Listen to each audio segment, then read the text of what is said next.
Good morning student. हम आज new topic देख रहे हैं ग्रामर पार्ट का संज्ञा, जिसमें संज्ञा में जैसे आपको ये संज्ञा 1 मार्क्स के लिए आती है और आएगी। मैंने 1000 पृष्ठ की पुस्तक पढ़ी। सिंह एक हिंसक पशु है। कोलकाता पश्चिम बंगाल की राजधानी है। वाणी यानी जैसे इंसान की जो वाणी है वो सबसे मन मोह लेनी चाहिए, ऐसी उसकी वाणी होनी चाहिए। रामचरितमानस में राम, लक्ष्मण और सीता की कहानी। तो ये क्या दिया गया है, ऊपर दिए गए वाक्यों में वस्तु, प्राणी, स्थान, भाव तथा व्यक्तियों के नाम है। अब इसमें से वस्तु के नाम है वो आ जाएगा वस्तुओं के नाम के, प्राणियों के नाम है तो वहाँ पे जो प्राणी है वो प्राणी के नाम पे आ जाएगा, स्थान है तो स्थान के नाम पे, भाव है तो भाव के नाम पे और व्यक्ति है तो व्यक्ति के। अब व्याकरण में किसी भी नाम को हम संज्ञा कहते हैं। किसी भी नाम को क्या कहते हैं? संज्ञा। कुछ वस्तुओं के नाम जैसे पुस्तक, थैला, कागज, पेन, सोना, चांदी, चावल, गेहूँ, दूध, कुर्ता, दही। कुछ स्थानों के नाम भी है जैसे गांव है, शहर है, बाजार है, पटना, मुंबई, झारखंड, संसार, घर, मेला। कुछ प्राणियों के नाम हैं जैसे कौवा, कोयल, चींटी, कीड़ा, घोड़ा, ऊँट, आदमी, हाथी, मछली। वैसे ही कुछ भाव के नाम दिए हैं यौवन, बुढ़ापा, कड़वाहट, उत्साह, सच्चाई, वीरता, यश, धर्म, चतुराई, बचपन। ऐसे ही कुछ अन्य वस्तुओं और स्थानों के, स्थानों के, प्राणियों के, भावों के और व्यक्तियों के भी नाम इसमें आप लिख सकते हो। अब संज्ञा के भेद, यानी संज्ञा में आपको पता चल गया संज्ञा में क्या आता है। संज्ञा के भेद है, ऊपर दिए गए नामों के मुख्यतः 3 वर्गों में इसे विभाजित किया गया है: व्यक्तिवाचक, जातिवाचक और भाववाचक। संज्ञा के 3 भेद है। इसके अलावा भी 2 भेद और बताए गए हैं, एक द्रव्यवाचक और समूहवाचक। अब व्यक्तिवाचक संज्ञा किसे कहा जाए? अब व्यक्तिवाचक संज्ञा व्यक्ति, स्थान, वस्तुओं के और नाम के, जैसे यहाँ पे वस्तुओं का भी नाम आएगा। अब इसमें क्या आएगा? सबसे पहले व्यक्ति, उसके बाद स्थान, उसके बाद वस्तु के नाम व्यक्तिवाचक संज्ञा के अंतर्गत आते हैं। जैसे कोलकाता है, पश्चिम बंगाल, राम, लक्ष्मण, सीता, रामचरितमानस आदि क्या है? व्यक्तिवाचक संज्ञा। जिस शब्द से किसी वस्तु, प्राणी, स्थान आदि का बोध होता है उसे क्या कहा जाता है? उसे व्यक्तिवाचक संज्ञा कहते हैं।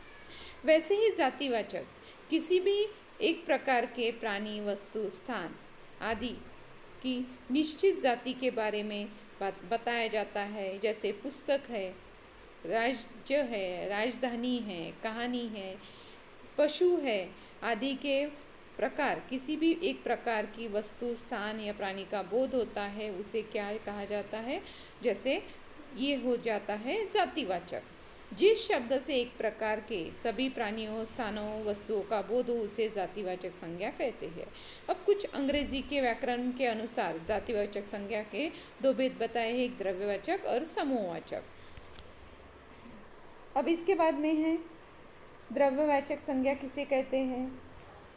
अब द्रव्यवाचक संज्ञा ऐसी वस्तु है जिन्हें गिना नहीं जा सकता, नापा नहीं जा सकता, तोला नहीं जा सकता, वो क्या है? द्रव्यवाचक संज्ञा है।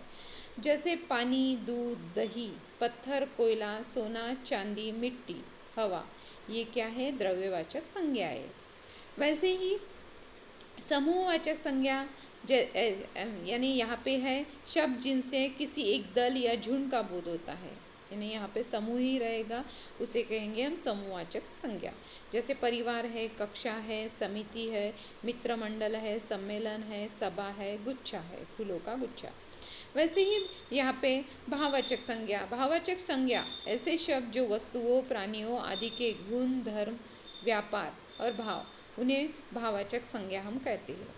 इन्हें जैसे हम न देखते हुए भी, जैसे नहीं छूना यानी नहीं जाना, नहीं करना भी, इन्हें न तो देखा जा सकता है, नहीं छुआ जा सकता है, इनका कोई रूप नहीं रहता और कोई आकार भी नहीं रहता।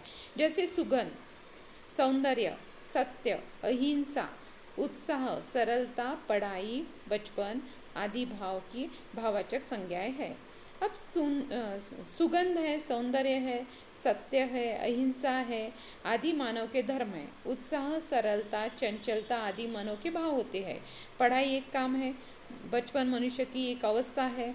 अब भाववाचक संज्ञा की परिभाषा बताती हूँ। प्राणियों और वस्तुओं के गुण, भाव और व्यापार का बोध कराने वाले शब्दों को भाववाचक संज्ञा कहते हैं। भाववाचक संज्ञा कैसे बनती है? यहाँ पे भाववाचक संज्ञा यानी जो संज्ञा है उनसे भी बनेगी, जातिवाचक संज्ञा से भी बनेगी, व्यक्तिवाचक संज्ञा से भी बनेगी, विशेषण से भी बनेगी और क्रिया से भी, जैसे ये संज्ञाएं बनती है। अब इसमें है जातिवाचक में शिशु है तो शैशव, मानव मानवता, बूढ़ा बुढ़ापा, लड़का लड़कपन, भक्त भक्तिन, पुरुष पौरुष पुरुषत्व या पौरुष, पशु पशुत्व, सेवक सेवा, ब्राह्मण ब्राह्मणत्व, व्यक्ति व्यक्तित्व, दानव दानवता, स्त्री स्त्रीत्व, शिक्षक शिक्षा, व्यक्ति व्यक्तित्व। अब सर्वनाम के जैसे यहाँ पे है सर्वनाम, और सर्वनाम से भाववाचक संज्ञाएं कैसे बन रही है? अपना अपनापन, अहम अहम अहंकार, सर्व सर्वस्व, आप आपा, पराया परायापन, मम ममत्व या ममता, निज निजत्व, स्व स्वत्व। विशेषण से भाववाचक संज्ञाएं कैसी बनाई जाती है? जैसे मीठा है तो मिठास, कड़वा है तो कड़वाहट, चतुर है तो चतुराई, बड़ा है तो बड़ाई, खट्टा है तो खटास, उचित है तो औचित्य, अच्छा है तो अच्छाई, उदार है तो उदारता। ये विशेषण से बनने वाले भाववाचक संज्ञाएं है। इसके अलावा भी जहाँ पे बताई गई है क्रिया से कैसे बनती है। विशेषण से ऊपर बताई गई है। विशेषण है भयानक तो भय, हरा हरियाली, लाल लालिमा, महंगा महंगाई, कुशल कुशलता, सुंदर सुंदरता या सौंदर्य, मधुर माधुर्य, आलस आलस्य यानी आलसी आलस्य।